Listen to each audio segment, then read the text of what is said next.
بسم اللہ الرحمن الرحیم۔ ایک اور تجدیدی کارنامہ وہ ہے ہدایق بخشش۔ کون سی کتاب ہے؟ ہدایق بخشش۔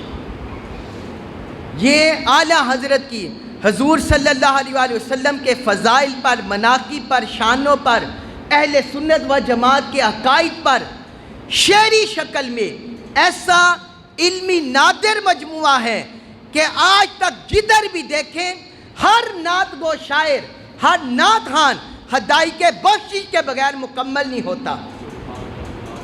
کیا اس سے بات ہے یا نہیں ڈاکٹر صاحب؟ اعلیٰ حضرت کے کلام پڑھے بغیر کوئی بھی نعت خوان کاملیت تک نہیں پہنچتا، اعلیٰ حضرت کی نعت کو پڑھے بغیر۔ ہدایق یہ حدیقہ کی جمع ہے۔ حدیقہ کہتے ہیں باغ کو، اور بخشش کہتے ہیں عطا کو۔ ہدایق بخشش کا مطلب ہوا عطاؤں کے باغات، عطا کے باغات، جو اللہ پاک کی طرف سے باغات عطا ہوئے ہیں، جو اللہ پاک کی طرف سے شجر و بہار نصیب ہوئے ہیں، یہ ہے ہدایق بخشش۔ اب اس پر اگر میں گفتگو کروں، اس پر بھی گھنٹوں چاہیے۔ اگر اس کی ایک ایک نعت سے میں آپ کو علمی نکات بیان کروں، شذرات بیان کروں، ایک جمعہ نہیں کئی جمعے مجھے درکار ہیں، لیکن آج میں آپ کو صرف ایک گوشہ اس میں سے بتاتا ہوں۔ شعری صنف میں قسم میں ایک قسم ہے تلمیحات۔ اعلیٰ حضرت رحمت اللہ علیہ نے اپنی اس کتاب میں شعر کی تقریباً 30-31 قسموں کو آزمایا ہے۔ ایسی اصناف کو آپ نے طبع آزمائی کی ہے اس کتاب میں کہ بڑے بڑے شاعر، غالب جیسے شاعر، وہ بھی اپنے اشعار میں ان صنفوں کو نہیں لا سکے، ان صنفوں کو، ان اقسام کو نہیں لا سکے۔ مرزا غالب جیسے شاعر اور بڑے بڑے قادل الکلام شاعر اور اردو جاننے والے اپنے شعری اصناف میں بیان نہیں کر سکے۔ آپ نے اس میں استعارات، تشبیہات، تلمیحات، فصاحت، بلاغت، اعجاز، حسن بلاغت، یعنی کمال انتہا کر دیا ہے۔ اس میں ایک قسم ہے تلمیحات۔ تلمیحات کہتے ہیں کہ کوئی متکلم اپنے شعر میں قرآن کی کوئی آیت یا کوئی حدیث مبارک یا کوئی مقولہ، تریحی مقولہ یا کوئی تریحی واقعے کا ذکر کرے۔ کوئی بھی شاعر اپنے شعر میں قرآن کی کسی آیت یا کوئی حدیث مبارک یا کوئی مقولہ یا تریحی چیز کا، تریحی واقعے کا ذکر کرے، اسے بولتے ہیں تلمیح۔ اعلیٰ حضرت رحمت اللہ علیہ نے حضور صلی اللہ علیہ وآلہ وسلم کی شانیں بیان کرنے کے لیے اس کتاب میں، ہدایق بخشش میں، اپنے کلام میں اور عقائد اہل سنت کو بیان کرنے کے لیے آپ نے اس کتاب میں جا بجا اپنے اشعار میں قرآن کی آیات کو کوٹ کیا ہے۔ آپ اندازہ کریں کہ قرآن کی آیت کو شعر میں لانا، بیان کرنا، یہ کسی ماہر فن کے بغیر ممکن نہیں ہے، جس کی دور رس نگاہ نہ ہو اور جس کی قرآن پر بھی گہری نگاہ نہ ہو اور شعر کی اصناف پر کی قسموں پر بھی گہری نگاہ نہ ہو، وہ اس وقت تک کوئی شعر کہہ ہی نہیں سکتا۔ چند مثالیں آپ کے گوش گزار کرتا ہوں۔ آپ نے فرمایا وَرَفَعْنَا لَكَ ذِكْرَكَ کا ہے سایہ تجھ پر، وَرَفَعْنَا لَكَ ذِكْرَكَ کا ہے سایہ تجھ پر، بول بالا ہے تیرا، ذکر ہے اونچا تیرا۔ بول بالا ہے تیرا، ذکر ہے اونچا تیرا۔ اب یہ سورت علم نشرہ اس کی آیت مبارکہ ورفعنا لک ذکرک، اس میں اللہ رب العزت نے فرمایا ورفعنا لک ذکرک، اے مصطفیٰ بعض لوگ آپ کے دشمن، آپ سے اناد کرنے والے، آپ کے گستاخ آپ کا مقام و مرتبہ گھٹانا چاہتے ہیں، انہیں بتا دیں وَرَفَعْنَا لَكَ ذِكْرَكَ، اے مصطفیٰ آپ کا ذکر آپ کی خاطر ہم نے بلند کر دیا ہے، آپ کا ذکر ہم نے آپ کی خاطر بلند کر دیا ہے۔ وَرَفَعْنَا لَكَ ذِكْرَكَ کا ہے سایہ تجھ پر، بول بالا ہے تیرا، ذکر ہے اونچا تیرا۔ جب اللہ نے آپ کا ذکر اونچا کر دیا ہے تو کون اسے نیچا کر سکتا ہے؟ بدبخت گستاخ۔ اور پھر ایک سنیے، ایک اور شعر فرماتے ہیں ہے کلام الہی میں شمس و ضحا، ہے کلام الہی میں شمس و ضحا، تیرے نور فضا، تیرے چہرہ نور فضا کی قسم، تیرے چہرہ نور فضا کی قسم، قسم شب تار میں، قسم شب تار میں راز یہ تھا کہ حبیب کی زلف دوتا کی قسم، حبیب کی زلف دوتا کی قسم۔ اب اس میں اعلیٰ حضرت نے آیت مبارکہ سورۃ الشمس والشمس وضحاہا اس کی طرف اشارہ کیا ہے کہ حضور کا چہرہ سورج سے بھی زیادہ روشن اور اس سے بھی زیادہ چمکدار، فرمایا اس کی قسم رب نے کھائی ہے۔ اس کا مطلب ہے سورج کی قسم اور اس کی روشنی کی قسم۔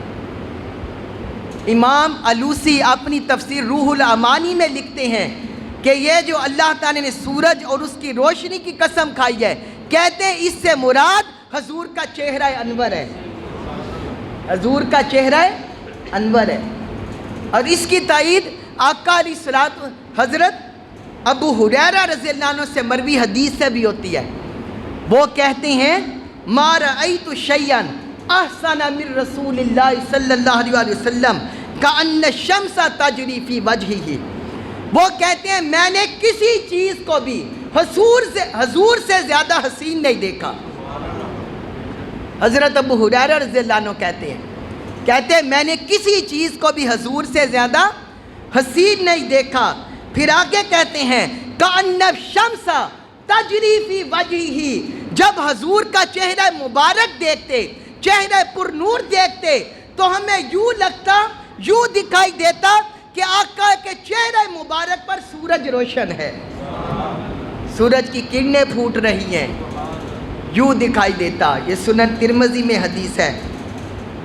پھر ایک اور جگہ اعلیٰ حضرت اس انداز میں حضور کا ذکر کہتے ہیں وہ خدا نے ہے، وہ خدا نے ہے مرتبہ تجھ کو دیا، وہ خدا نے ہے مرتبہ تجھ کو دیا، نہ کسی کو ملے نہ کسی کو ملا، نہ کسی کو ملے نہ کسی کو ملا، کہ کلام مجید نے کھائی شہا، کہ کلام مجید نے کھائی شہا، اے بادشاہ کلام مجید نے کھائی شہا، تیرے شہر و کلام و بقا کی قسم، تیرے شہر و کلام و بقا کی قسم، کہ حضور آپ جیسا تو کوئی ہونا ہی نہیں، آپ کے تو شہر کی، آپ کے کلام کی اور آپ کی بقا کی رب نے قسم کھائی ہے۔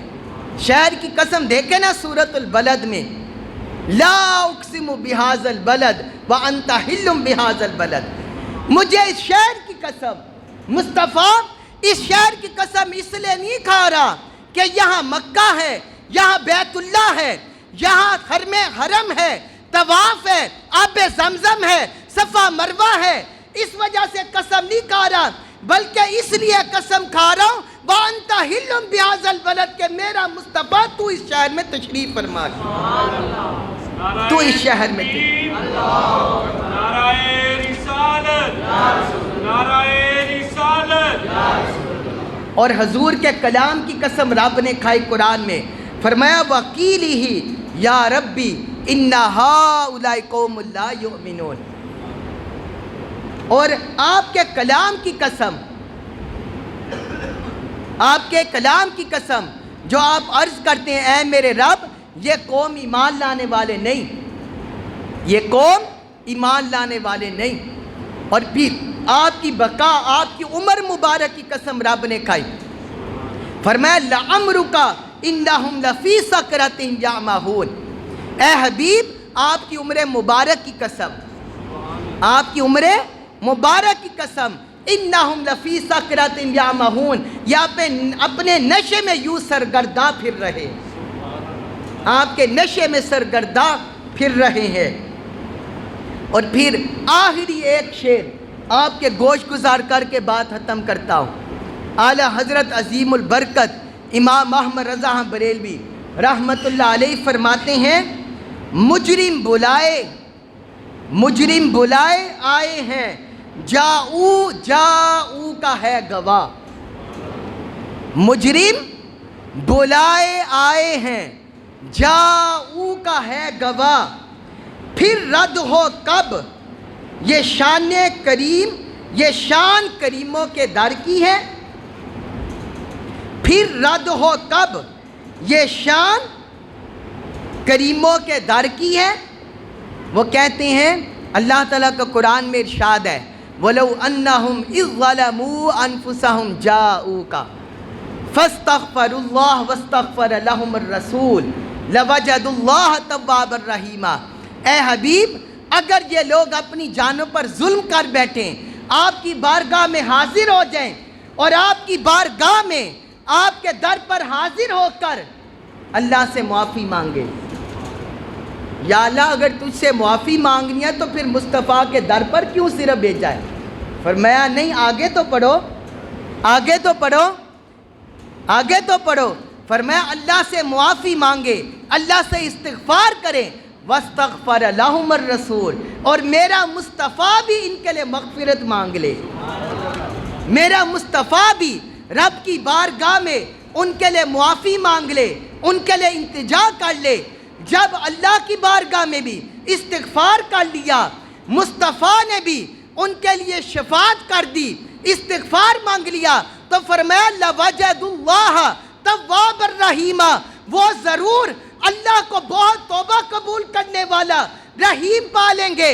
تو اعلیٰ حضرت فرماتے ہیں، جو گناہگار، جو مجرم، جو خطا کار مصطفیٰ کے در پر حاضر ہو جائیں، اسے رب کی طرف سے رحمت مل جاتی ہے، توبہ مل جاتی ہے۔ ارے وہ مومن جو حضور کا عاشق، جو حضور کا محب ہو، اگر وہ مصطفیٰ کے در سے جڑ جائے تو کیا اسے ہرات نہیں ملے گی؟ کیا اسے ہرات نہیں ملے گی؟ اسے بھی ہرات ملے گی۔ یہ کریموں کا در ایسا نہیں ہوتا کہ اپنے پاس آنے والوں کو خالی ہاتھ بھیج دے، وہ خالی ہاتھ نہیں بیچتے، خالی ہاتھ نہیں بیچتے۔ یہ عظیم کلام ہے اعلیٰ حضرت امام احمد رضا بریلوی رحمت اللہ علیہ کا، جو انہوں نے تلمیحات کے آئینے میں حضور کی شان سمجھائی اور اہل سنت و جماعت کا عقیدہ بیان کیا۔ اللہ رب العزت ہمیں آقا علیہ السلام کے ساتھ سچی سچی محبت قربت عطا فرمائے۔ اہل سنت کے تمام علماء صلحاء، اہل اللہ صالحین، اعلیٰ حضرت امام احمد رضا بریلوی رحمت اللہ علیہ آپ کے ساتھ سچا تمسک عطا کرے، سچا تمسک اور سچا تعلق عطا کرے۔ اور آج کے دور میں حضور شیخ الاسلام ڈاکٹر محمد طاہر القادری مدد اللہ العالی اور باقی اکابر اسی فکر کا پرچار کر رہے ہیں۔ اللہ تعالی ہمیں ان سے کامل وابستگی نصیب فرمائے۔ وما علیہ الا البلاغ المبین۔